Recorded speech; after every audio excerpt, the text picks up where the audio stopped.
100.9 and 107.7 Country and Community in Richland Center. Here's your Daily News Roundup. For Civic Media News, I'm Chris Morrow.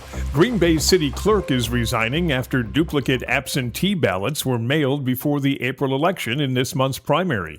The city says Celestine Jeffries chose to step down but didn't provide more details. State election officials still looking into how the duplicate ballots were sent. The city says no outside vendor was involved and new safeguards are now in place. Tomorrow, of course, primary election day. Find your polling place and see your ballot at myvote.wi.gov. Madison's Police Civilian Oversight Board wants an independent review of an encounter between police and the city's interim independent police monitor, Aramik Glass, and police. They had an encounter while officers were trying to clear an encampment near Williamson and Baldwin Streets last week. The committee noted that Glass was trying to fulfill her duties and was injured during the encounter. Online footage shows that Glass had a broken hand, leading to the Madison Police Department to release their own video to ensure transparency. Wisconsin Attorney General Josh Cole is joining a lawsuit to block the federal government from getting personal data from millions of welfare recipients.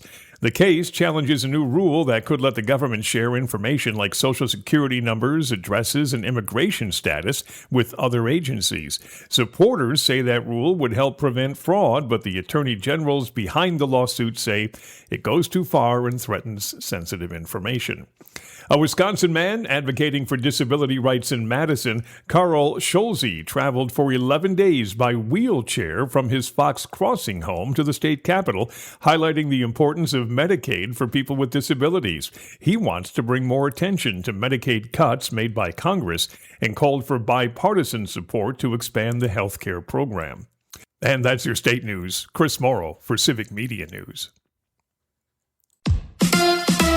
The Brewers head west. Hi, I'm Mike Clemens with sports. The first-place Brewers are in San Diego tonight, opening a series against the Padres. Then it's on to L.A. to take on the Dodgers. The Brewers winning another thriller yesterday in Milwaukee, 4-3 in extra innings over the Twins. Manager Pat Murphy. I like 10-0 way better, 15 strikeout shutouts better. But the end result, when you stick with it this way, is just so rewarding. The team got to reveal themselves today a little bit. We haven't been great, but we won because that's what we do. NFL, the Packers are up to full strength with Josh Jacobs, Marshawn Lloyd, and now Chris Brooks at running back. I asked Brooks, back from a hamstring injury, what will be his focus? I think really daily just finding one thing to work on and just dialing that in.